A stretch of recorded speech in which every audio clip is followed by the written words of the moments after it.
Olá! Na aula de hoje nós falaremos sobre a segunda fase modernista. Nós falaremos na aula de hoje de um período em que nós encontramos a consolidação, uma espécie de fortificação das conquistas da geração de 22. Na aula de hoje nós falaremos sobre a poesia modernista. Vejamos quais são os principais autores desse período. Carlos Drummond de Andrade, Cecília Meirelles, Vinícius de Moraes e Murilo Mendes. É importante deixarmos claro que os autores da geração anterior, da geração de 22, como Oswald, Mário e Manuel Bandeira, continuaram escrevendo, só que ao lado desses novos escritores. A temática acaba sendo mais variada, novos temas começam a aparecer.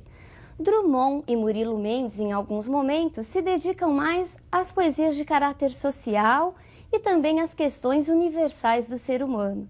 Cecília Meirelles e Vinícius de Moraes se detêm numa poesia mais introspectiva, mais intimista. E Cecília Meirelles e Murilo Mendes, também em determinados momentos, voltam-se para questões religiosas e mais místicas. Vejamos agora a imagem do primeiro grande poeta dessa fase. Carlos Drummond de Andrade é considerado o grande representante da poesia contemporânea. Seus textos, embora partindo da realidade brasileira, refletem os problemas universais do ser humano. São textos que apresentam uma temática variada: o amor, a metalinguagem, a saudade, o cotidiano e uma forte preocupação política e social. Essa foto foi a última foto tirada do poeta durante o enterro de sua filha. Logo depois dessa data, o poeta vem a falecer. Drummond, influenciado pelo contexto histórico de seu tempo, lembre-se, Segunda Guerra Mundial, sistemas políticos autoritários, se dedicou ao tempo presente. Ele estava preocupado com a transformação social, mas a partir da compreensão do presente. Vejamos um texto em que o coletivo e o tempo presente são temas centrais. Mãos dadas. Não serei o poeta de um mundo caduco, também não cantarei o mundo futuro. Estou preso à vida e olho meus companheiros. Estão taciturnos, mas nutrem grandes esperanças. Entre eles, considero a enorme realidade. O presente é tão grande, não nos afastemos. Não nos afastemos muito, vamos de mãos dadas. Não serei o cantor de uma mulher, de uma história. Não direi os suspiros ao anoitecer, a paisagem vista da janela. Não distribuirei entorpecentes ou cartas de suicida. Não fugirei para as ilhas, nem serei raptado por serafins. O tempo é minha matéria, o tempo presente, os homens presentes, a vida presente. Vejamos agora o primeiro grande poema de Drummond, escrito em 1928 na revista Antropofagia. No meio do caminho. No meio do caminho tinha uma pedra. Tinha uma pedra no meio do caminho, tinha uma pedra, no meio do caminho tinha uma pedra. Nunca me esquecerei desse acontecimento na vida de minhas retinas tão fatigadas. Nunca me esquecerei que no meio do caminho tinha uma pedra. Tinha uma pedra no meio do caminho, no meio do caminho tinha uma pedra.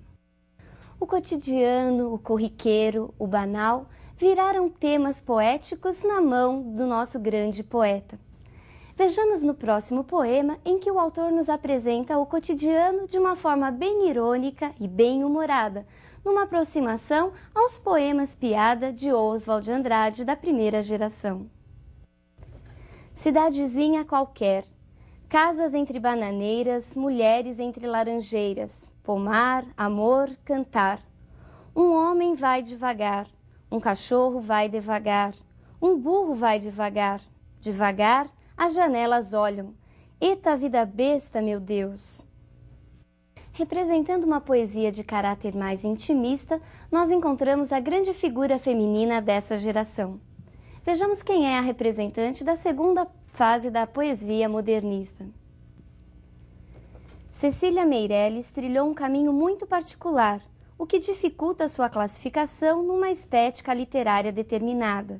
Seus versos apresentam características de outros movimentos, em especial do simbolismo.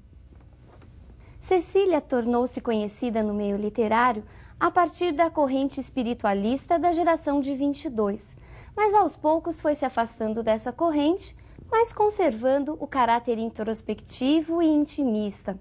Seus versos, geralmente curtos e carregados de musicalidade, falam da transitoriedade da vida, da morte e da solidão. Vejamos o que a própria Cecília diz a respeito de sua vida. Nasci aqui mesmo no Rio de Janeiro, 3 meses depois da morte de meu pai, e perdi minha mãe antes dos 3 anos.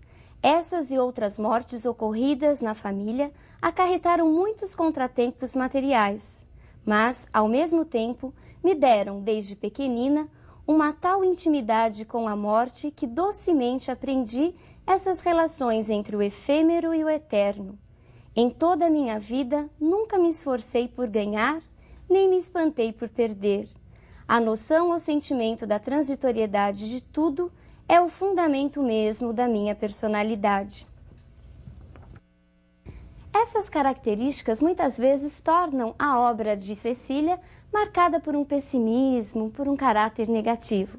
Vejamos agora um dos seus textos mais conhecidos. Motivo. Eu canto porque o instante existe e minha vida está completa. Não sou alegre, nem sou triste, sou poeta. Sei que canto, e a canção é tudo, tem sangue eterno a asa ritmada. E um dia sei que estarei mudo, mais nada. Vejamos agora a imagem de outro importante poeta. Vinícius de Moraes foi um importante nome não só na literatura, mas também na música popular brasileira. Altamente comunicativo, Vinícius definia-se como poeta e diplomata, o branco mais preto do Brasil, na linha de Xangô, Saravá. A obra de Vinícius é frequentemente dividida em 2 fases. Numa primeira, nós encontramos um autor ainda preso aos valores simbolistas. Aparecem temas como a solidão, a distinção entre o carnal e o espiritual e também uma certa religiosidade. Já no segundo momento, encontramos um poeta mais voltado para o cotidiano e para a mulher. A mulher foi um tema muito tratado em Vinícius de Moraes. Tanto que uma vez, quando perguntado sobre as coisas mais importantes da sua vida, ele respondeu: primeiro mulher, segundo mulher e por último mulher. Danadinho ele, não? Tanto que a música Garota de Ipanema, dele e de Tom Jobim, ainda hoje é uma das músicas mais gravadas, uma das músicas brasileiras mais gravadas em todo o mundo. Vinícius de Moraes, ao contrário dos outros modernistas, recuperou o soneto, aquela forma fixa, clássica, desde muito tempo abandonada. Vejamos agora um dos sonetos mais conhecidos de Vinícius de Moraes. Soneto de fidelidade. De tudo ao meu amor serei atento, antes e com tal zelo e sempre e tanto, que mesmo em face do maior encanto, dele se encante mais meu pensamento. Quero vivê-lo em cada vão momento, e em seu louvor hei de espalhar meu canto, e rir meu riso e derramar meu pranto, ao seu pesar ou seu contentamento. E assim, quando mais tarde me procure, quem sabe a morte, angústia de quem vive, quem sabe a solidão, fim de quem ama, eu possa me dizer do amor que tive, que não seja imortal, posto que é chama, mas que seja infinito enquanto dure. Os temas mais próximos à realidade também foram tratados por Vinícius. Vejamos a próxima imagem. Neste quadro, Operários, de Tarsila do Amaral, encontramos um outro tema frequente em Vinícius de Moraes. A preocupação social é o tema central do próximo poema que veremos. Operário em construção. Era ele que erguia casas onde antes só havia chão. Como um pássaro sem asas, ele subia com as casas que lhe brotavam da mão. Mas tudo desconhecia de sua grande missão. Não sabia, por exemplo, que a casa de um homem é um templo sem religião, como tampouco sabia que a casa que ele fazia, sendo a sua liberdade, era a sua escravidão. Vejamos agora o último grande representante da poesia modernista. Murilo Mendes, assim como Cecília Meirelles, também fez parte da corrente espiritualista de 22 e ficou muito conhecido nessa segunda geração. Vejamos agora um de seus textos mais conhecidos. Solidariedade. Sou ligado pela herança do espírito e do sangue ao Martin, ao assassino, ao anarquista.